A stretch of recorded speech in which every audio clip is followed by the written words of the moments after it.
Assalamualaikum warahmatullahi wabarakatuh.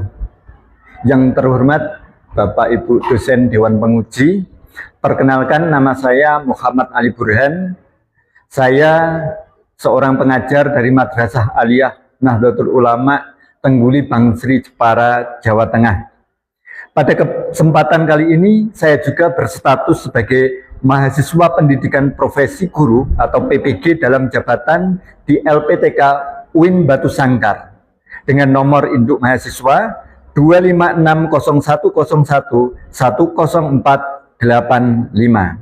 Saya siap melaksanakan uji kinerja atau UKIN dengan sebaik-baiknya. Mohon bimbingan dan arahannya. Terima kasih. Assalamualaikum warahmatullahi wabarakatuh.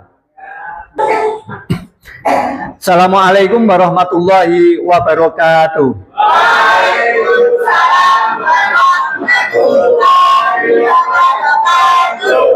Oke, sahabat-sahabat sekalian, siswa-siswi MANU, bagaimana kabarnya? Alhamdulillah, luar biasa. Allahu Akbar.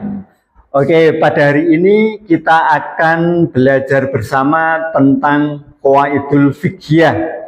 Sebelumnya kita akan berdoa bersama. Nah, di doa ini nanti kita akan membaca basmalah bersama-sama, kemudian nanti kita akan refleksi. Jadi setelah baca bismillah, semuanya nanti diam untuk kemudian kita teruskan membaca Al-Fatihah.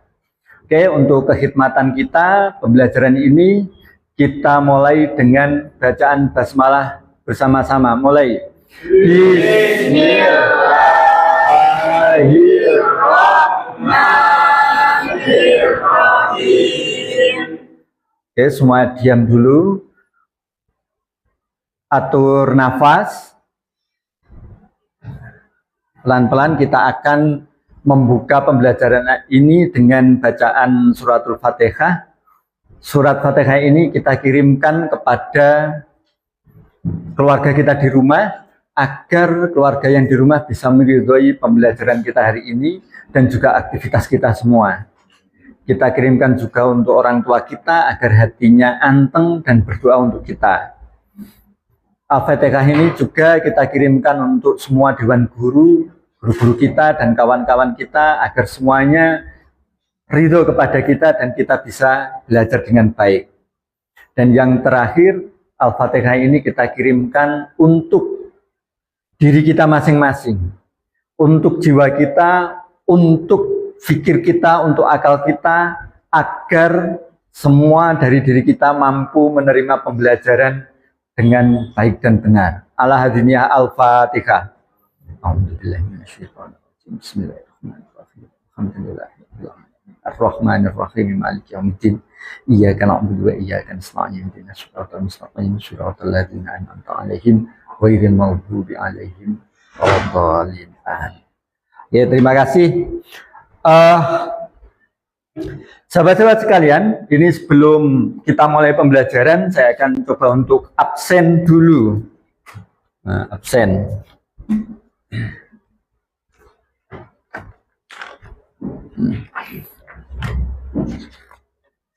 Kelas 12 IPS 1.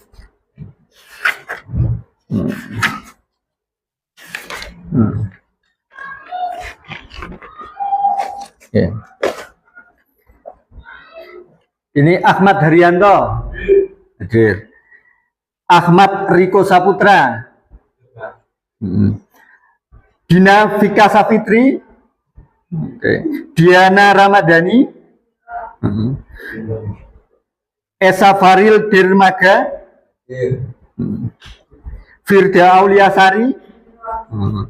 Oke, ini kayaknya hadir semua ini. Atau ada yang absen? Ada. Siapa? Niha. Niha. Kenapa absen? Sakit. Sakit. Oh, ya. Untuk cuma Niha ya yang absen. Mudah-mudahan sahabat kita Niha diberi kesembuhan ya. Bisa ikut belajar kita di pertemuan yang akan datang. Oke, sahabat-sahabat sekalian, Islam itu sudah memandu kehidupan manusia di berbagai zaman.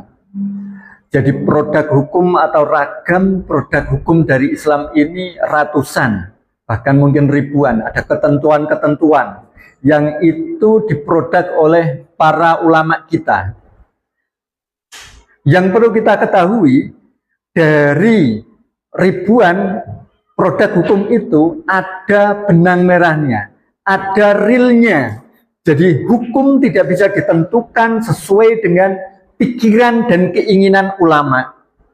Tidak bisa ditentukan oleh pikiran dan keinginan dari mukallaf atau orang yang sedang terbebani hukum atau orang yang mukallaf itu tadi. Karena itu Islam sudah mengajarkan kita tentang real atau rel hukum-hukum Islam itu, yang mana ini disebut dengan qawaidul fiqhiyah. Qawaidul fiqhiyah ini merupakan ijtihad dari para ulama untuk memandu agar perjalanan ijtihad Islam di masa yang akan datang, di masa lalu, masa sekarang, dan masa depan itu tidak melenceng dari ajaran-ajaran Al-Quran dan Sunnah. Nah, kita akan belajar tentang qawaidul fiqhiyah tersebut. Oke, sahabat-sahabat sekalian, mungkin Anda pernah mengalami contoh misalnya di waktu sholat, nah, terus Anda merasa ini sudah iki rong rakaat atau telung rakaat ya? Pernah merasa ragu seperti itu? Kapan, Dok? Pernah. Sholat apa itu? Sholat duhur. Sholat duhur, ya, sholat duhur buru-buru, karena terburu-buru akhirnya lupa. Nah, dalam konteks ragu-ragu menentukan 2 atau 3, inilah kaidah fikih itu nanti berperan, dan kita akan mempelajari itu. Nah, kemudian juga kita juga pasti menyaksikan bagaimana satu peristiwa itu bisa mengandung 2 pemaknaan. Nah, ini sebagai contoh. Siapa namanya? Faril. Nah, ini Faril.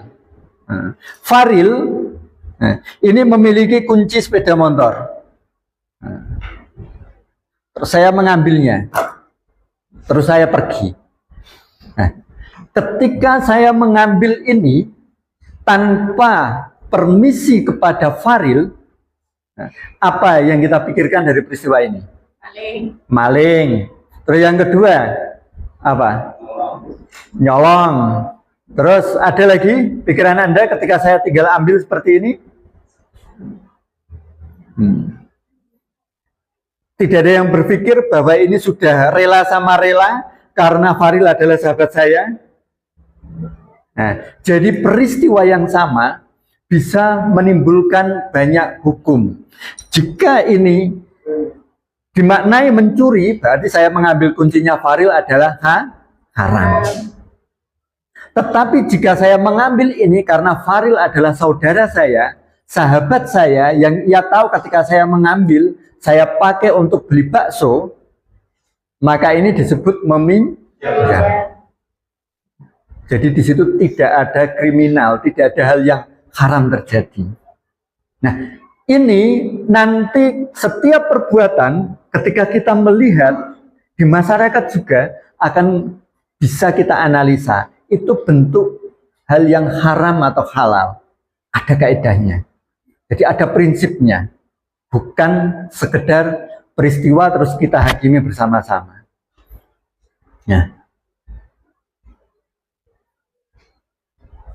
Oke. Berikutnya kita nanti akan menganalisa itu dengan menggunakan deep learning, pembelajaran mendalam. Nah, diantaranya adalah dari deep learning ini kita inginkan kalian mampu menguraikan konsep dan urgensi al-qawaidul fiqhiyah. Artinya mengurai konsep, tadi yang sudah saya sampaikan, bagaimana peristiwa itu ada, kita analisa, kemudian kita teliti, kita komparasikan dengan peristiwa yang lain. Kemudian urgensi dari qawaidul fiqhiyah. Bagaimana nanti qawaidul fiqhiyah yang kita pelajari ini menjadi real, menjadi hakim, menjadi penentu perbuatan itu nanti baik atau buruk. Nah, kemudian tujuan yang kedua, kalian mampu menganalisis mendalam kaidah pertama, yaitu al-umuru bimaqasidiha, dan kaidah kedua, al-yaqinu la yuzalu bisyak, beserta dalilnya. Jadi nanti kita belajar dua kaidah sekaligus. Yang pertama, al-umuru bimaqasidiha, tahu artinya? Segala permasalahan tergantung dari maksudnya. Kemudian yang kedua, al-yaqinu la yuzalu bisyak, keyakinan itu tidak menggugurkan keraguan atau tidak bisa dikalahkan oleh keraguan. Nah, ini yang beserta dalilnya. Nanti kaidah ini kita cari dalilnya dari mana, hadisnya mana. Nah, kemudian yang ketiga, kalian mampu menciptakan solusi hukum untuk kasus ibadah dan muamalah kontemporer berdasarkan kedua kaidah tersebut. Nah, jadi setelah Anda nanti memahami dua kaidah ini, ketika ada peristiwa terjadi yang Anda temui di masyarakat, Anda akan mampu dengan sendirinya menentukan ini salah, ini benar. Karena Anda memegang kaidah. Nah, ini tujuan dari pembelajaran hari ini. Kita nanti akan fokus pada deep learning dengan konsep 6C. 6C yang pertama yaitu critical thinking. Nah, di sini dengan critical thinking kalian diharapkan nanti mampu menganalisa kasus kontemporer dan menentukan kaidah mana yang paling relevan. Jadi kritik atas pemikiran Anda. Jadi nanti ketika di zaman kontemporer seperti ini ada peristiwa di di Facebook misalnya, ada fenomena apa di medsos, nah, kita bisa menganalisanya dengan benar ketika kita nanti menggunakan kaidah. Yang kedua, collaboration. Jadi nanti kalian akan bekerja sama, dibagi dua kelompok, bekerja sama untuk berembuk, menentukan, membahas tentang hukum suatu peristiwa. Kemudian communication. Nah, nanti Anda bisa mempresentasikan ke depan bagaimana hasil dari diskusi tersebut. Creativity, dalam pendekatan deep learning, siswa didorong untuk bereksperimen. Nah, nanti C berikutnya, creativity, Anda bisa bereksperimen dengan peristiwa-peristiwa yang ada. Mereka, artinya mereka itu bagaimana ada peristiwa. Seandainya terjadi satu peristiwa, maka solusinya A, kaidahnya B. Itu creativity. Kemudian karakter, penanaman sikap tawasud. Nah, jadi nanti ketika Anda berdebat atau berbeda pandangan dengan teman yang lainnya, Anda bisa bersikap tawasud. Artinya memahami tentang perbedaan suatu pendapat. Nah, kemudian citizenship, yaitu mengaitkan kaidah fikih dengan masalah hukum yang muncul di masyarakat. Jadi kaidah fikih dengan masyarakat ini relevansinya seperti apa? Nah, nanti kita akan membahas bersama-sama.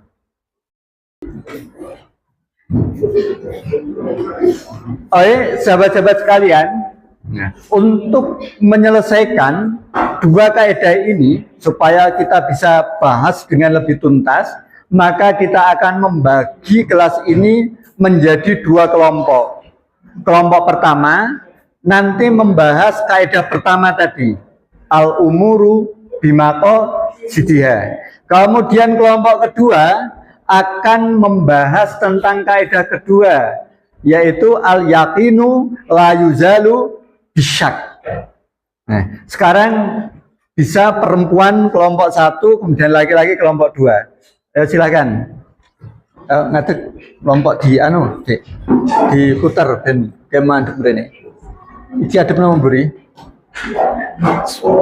Gabung wong iki sama. Di kursi ini di junjung rene desel-deselan tak apa-apa kursi ini. Oh. Ya, madem rene. Diadepke. Ayo kem mrono wong lanang, calane akhir. Ayo. Ayo langsung ngadeg yo. Ayo. Oke, sudah berarti yang perempuan kelompok 1, yang laki-laki kelompok 2. Oke.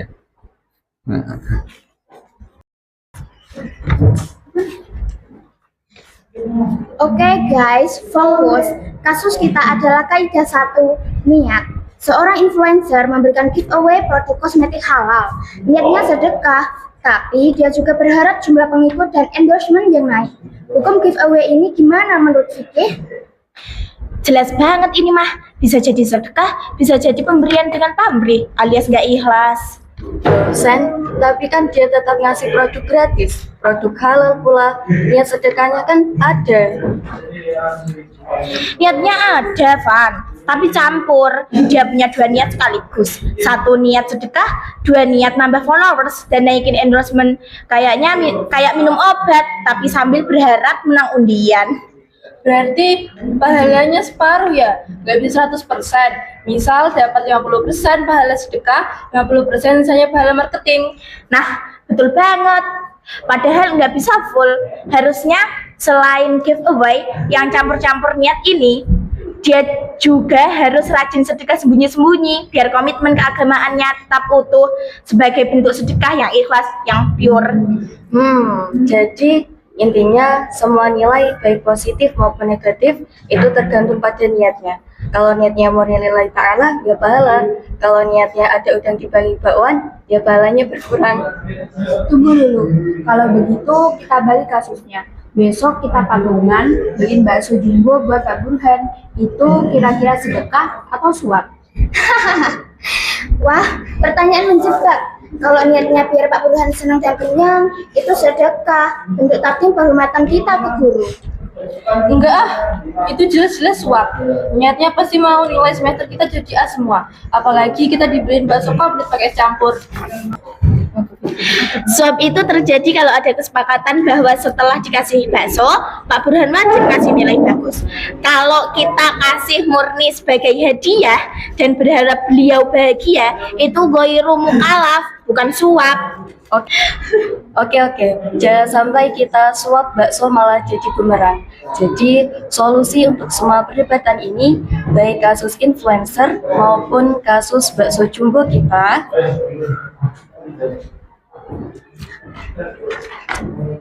Solusinya kita kembalikan pada kaidah utama kita, al-umuru bil maqasidiha. Segala sesuatu yang tergantung pada maksud tujuannya atau niatnya. Sudah selesai? Sudah, Pak. Oke, kesimpulannya apa di sini? Siap Pak, kesimpulan kami, pemberian sekecil apapun dinilai berdasarkan niat, kami siap mempresentasi. Oke, terima kasih. Tepuk tangan untuk kelompok 1.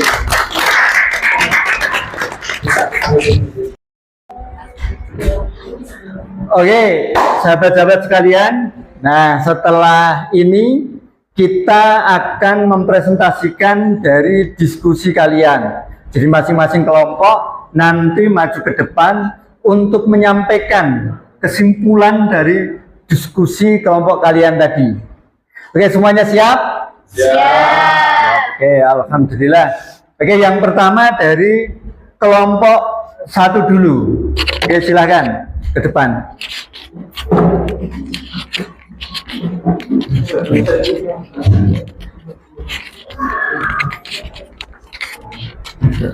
Katanya. Assalamualaikum warahmatullahi wabarakatuh. Waalaikumsalam warahmatullahi wabarakatuh. Kami akan mempresentasikan hasil diskusi kami, yaitu Nilai suatu tindakan positif atau negatif sepenuhnya ditentukan oleh niat yang mendasarinya. Tindakan fisik yang mana dapat merubah status hukumnya dari halal menjadi haram atau dari wajib menjadi sunnah hanya karena perbedaan niat. Contoh kasus memberi uang membuktikan bahwa yang membedakan sedekah atau amal baik dan suap adalah niat. Sedekah niatnya lillahi ta'ala atau murni mencari ridho Allah. Sementara suap niatnya adalah memperoleh keuntungan ilegal atau mengharapkan imbalan yang merugikan pihak lain. Dalam kasus influencer yang memberikan giveaway dengan niat sedekah sekaligus niat menambah followers, kelompok menyimpulkan bahwa amal tersebut tidak sepenuhnya ikhlas. Walaupun sedekah tetap sah secara hukum dapat pahala, niat keikhlasan dan potensi pahala menjadi berkurang karena dicampuri pamrih duniawi. Segala permasalahan yang terkait dengan motivasi dan tujuan suatu tindakan harus dikembalikan pada kaidah. Sekian dari kelompok 1, kurang lebihnya mohon maaf. Wallahu muwaffiq ila aqwamit thoriq. Assalamualaikum warahmatullahi wabarakatuh. Keyakinan adalah dasar hukum.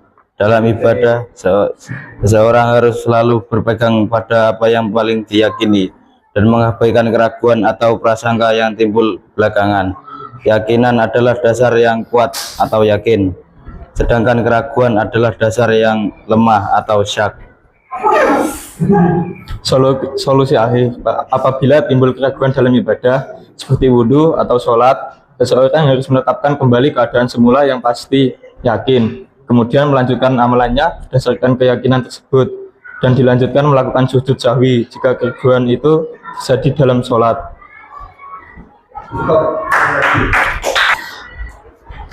Oke, sahabat-sahabat sekalian, pembelajaran berikutnya adalah tugas soal berkaitan dengan kaidah-kaidah yang tadi saya sampaikan. Nah, ini saya bagikan tugasnya untuk kemudian dikerjakan. Saya kasih waktu sekitar 10 menit. Oke, nah, silakan dibagi. Bagi menit. Oke.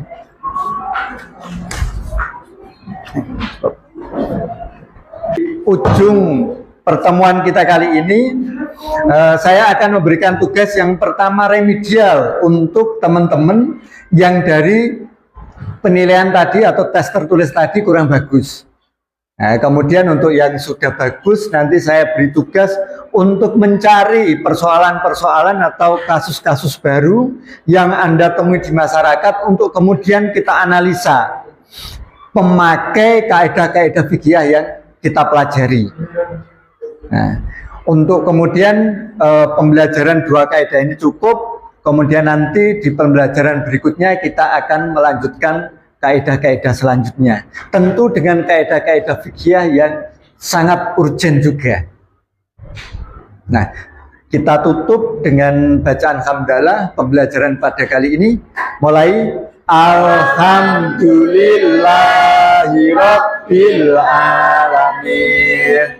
Oke, cukup, mudah-mudahan bermanfaat. Assalamualaikum warahmatullahi wabarakatuh. Waalaikumsalam warahmatullahi wabarakatuh.